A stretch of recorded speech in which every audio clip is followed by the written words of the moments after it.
Assalamualaikum warahmatullahi wabarakatuh. Bagaimana kabarnya? Alhamdulillah. Oke.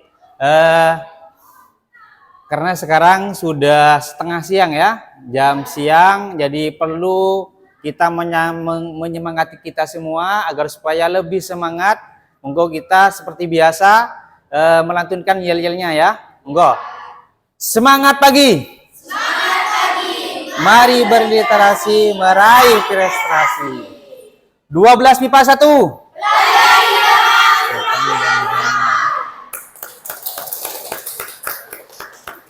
Oke, terima kasih. Sekarang saya absen dulu. Saya absen. Masuk semua ya? Masuk. Vina masuk ya? Masuk. Vila masuk? Masuk. Aprilia masuk? Masuk. Oh, masuk semua. Ibnu masuk? Masuk. Alhamdulillah masuk semua ya. Jadi pembelajaran kali ini tentang materi bab pernikahan, kelanjutan dari materi sebelumnya. Sebelumnya tentang ketentuan pernikahan dalam Islam. Dan sekarang pembahasannya tentang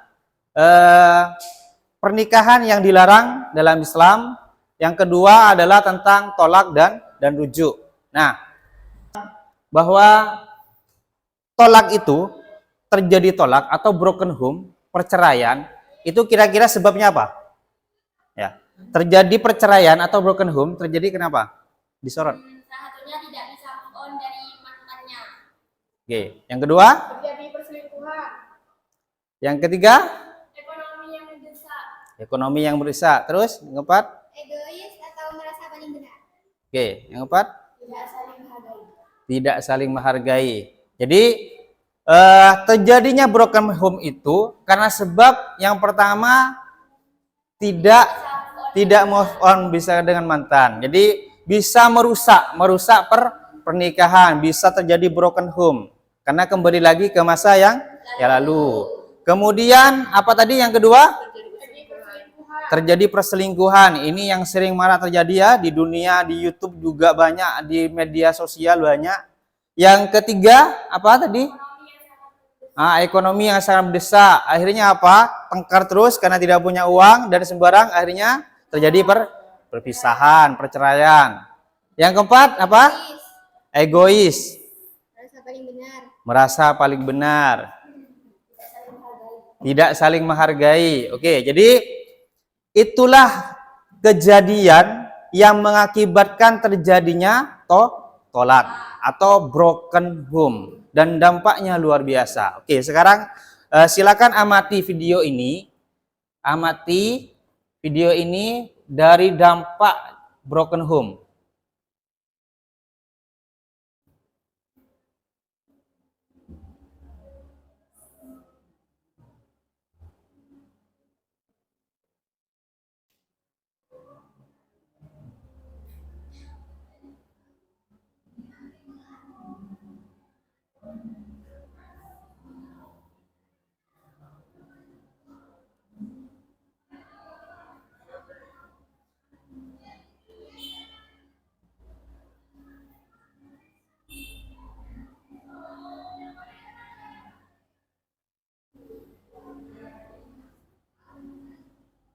Ada suaranya.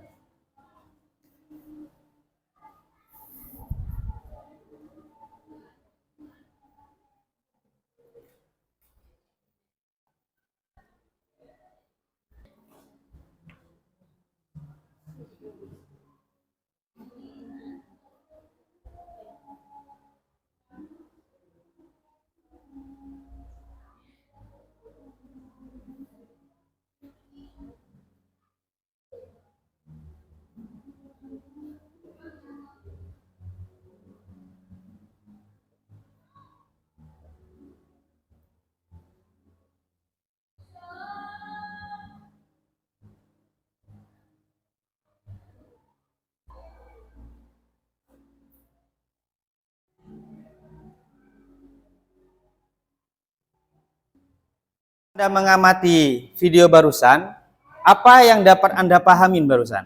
Yang pertama, Anak-anaknya jadi tidak urus dan gangguan mental. anaknya tidak terurus dan gangguan mental. Yang kedua, pergaulan bebas. Anak memiliki trauma yang mendalam. Anak memiliki trauma yang mendalam. Yang ketiga, pengaruh pada hal-hal yang buruk. Terus apa lagi? Dah. Ya.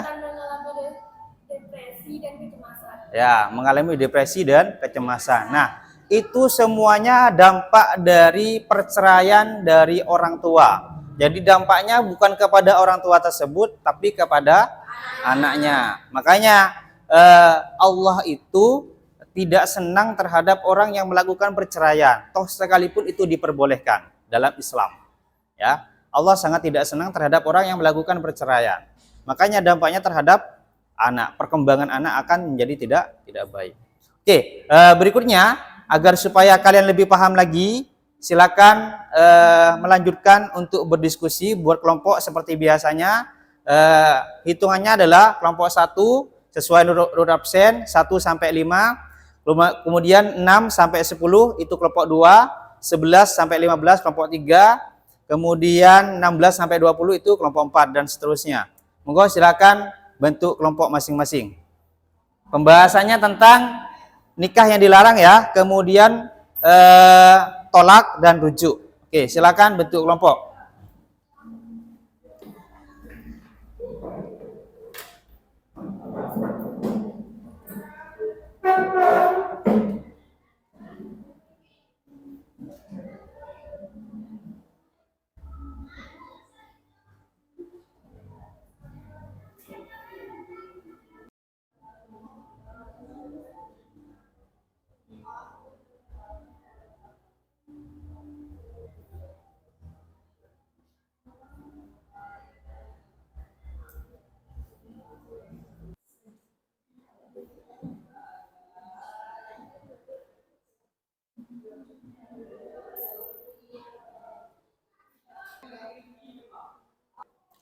Oke, waktu diskusinya sudah selesai. Nah, sekarang tiap kelompok maju ke depan untuk mewakili, menyampaikan hasil diskusinya, mempresentasikan hasil diskusi di kelompoknya masing-masing. Kelompok 1, monggo siapa? Monggo maju ke depan.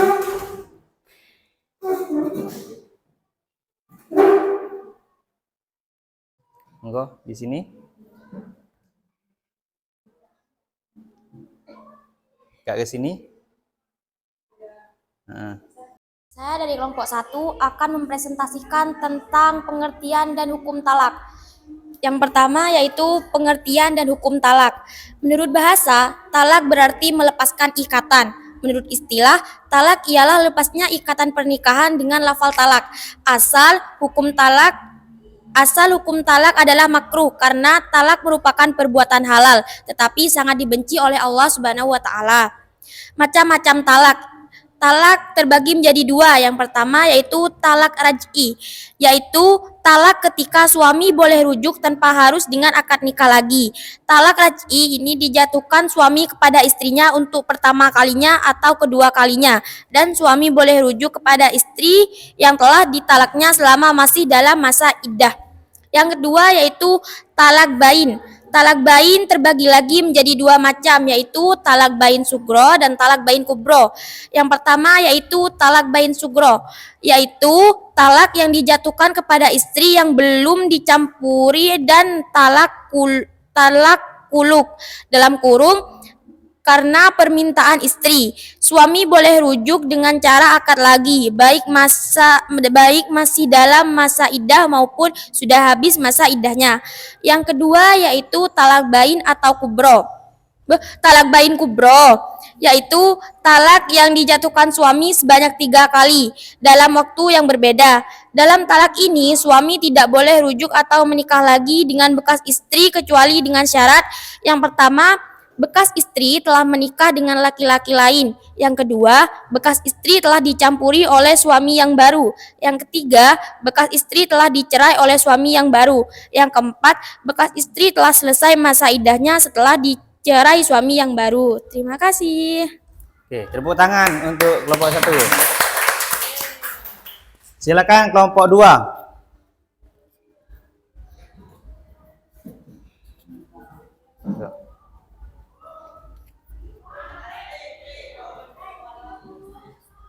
Assalamualaikum warahmatullahi wabarakatuh. Waalaikumsalam warahmatullahi wabarakatuh. Saya dari kelompok 2 akan menjelaskan tentang macam-macam pernikahan yang dilarang dalam Islam. Ada 4 macam pernikahan yang dilarang dalam Islam. Yang pertama, nikah mut'ah ialah menikahi perempuan dengan ada batas waktu tertentu atau nikah kontrak. Jika kontraknya habis, maka akan terjadi tolak dengan sendirinya. 2. Nikah mahali ialah menikah perempuan atas perintah suami si perempuan tersebut agar bisa kembali ke suami pertamanya yang sudah mentolak bain. Oke, sudah bagus presentasinya hari ini dari beberapa kelompok. Kalian sudah paham. Nah, selanjutnya sekarang uji kompetensi 2 agar supaya pemahaman kalian lebih bagus lagi, lebih mendalam lagi, dan benar-benar paham terhadap materi ini. Silakan link yang sudah saya berikan, silakan diklik, kemudian dikerjakan uji kompetensi. Nanti nilainya akan langsung muncul di kami akan pemberitahuan berikutnya. Nah, di penghujung akhir nanti jangan lupa hasil dari presentasi itu kemudian diresum mandiri, nanti dikumpulkan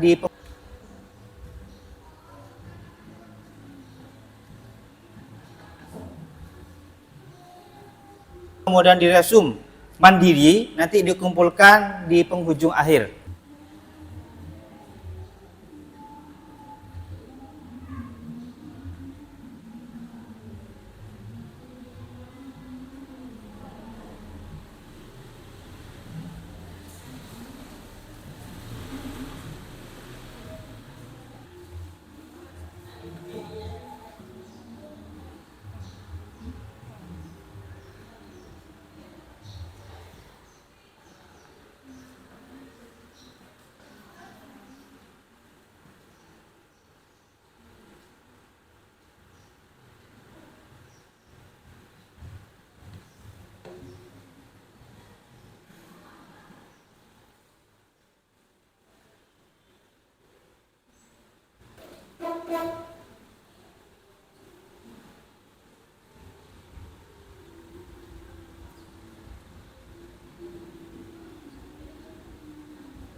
Uji kompetensinya sudah selesai dan hasilnya luar biasa, tapi masih kurang penyempurnaan ya, Saya harap nanti pertemuan berikutnya hasil uji kompetensinya harus maksimal. Jadi silakan dipahami lagi, dipelajari lagi agar supaya benar-benar maksimal. Nah, dari kegiatan ini, dari uji kompetensi barusan, adakah yang belum dipahamin, istilah-istilah yang belum dipahamin? Monggo ditanyakan. Ada yang tanyakan? Tidak ada ya, berarti sudah paham semua. Terima kasih. Dari sini saya akan simpulkan sebentar dulu dari beberapa poin itu. Yang pertama, bahwa pernikahan itu banyak macamnya ya. Ada kawin mut'ah yang sering terjadi, kawin kontrak. Nah, kawin kontrak ini di Indonesia sekarang sudah marak ya, di daerahnya. Nah, kemudian kawin sigor. Nah, nikah sigor ini dia bisa nikah dengan anaknya dengan syarat kalau dia mempunyai kakak perempuan atau adik perempuan harus dinikahkan dengan si wali dari perempuan tersebut. Jadi barter namanya, barter. Nah, hal semacam itu tidak diperbolehkan. Kemudian tolak ini banyak macamnya ya. Jadi bisa tolak satu, itu bisa rujuk kembali. Kalau sudah mengatakan tolak lagi, masih bisa rujuk kembali. Nah, apabila sudah 3, maka dia tidak bisa untuk rujuk lagi. Dan dia si perempuan tadi itu karena sudah sebab ditolak 3, maka harus kawin dengan orang lain agar supaya bisa kembali. Kalau bisa kembali, kalau tidak ya wassalam sudah. Nah, itu yang dapat saya sampaikan pada pertemuan kali ini. Untuk pertemuan berikutnya kita akan membahas tentang mahram, orang yang haram dinikahi. Yang kedua iddah. Iddah itu adalah sebab karena ditinggal mati oleh suaminya atau sebab dicerai oleh suaminya. Itu pembahasannya tentang itu. Kemudian hikmah dari pernikahan. Oke, saya tutup. Sebelum saya tutup, monggo ucapkan yelnya dulu.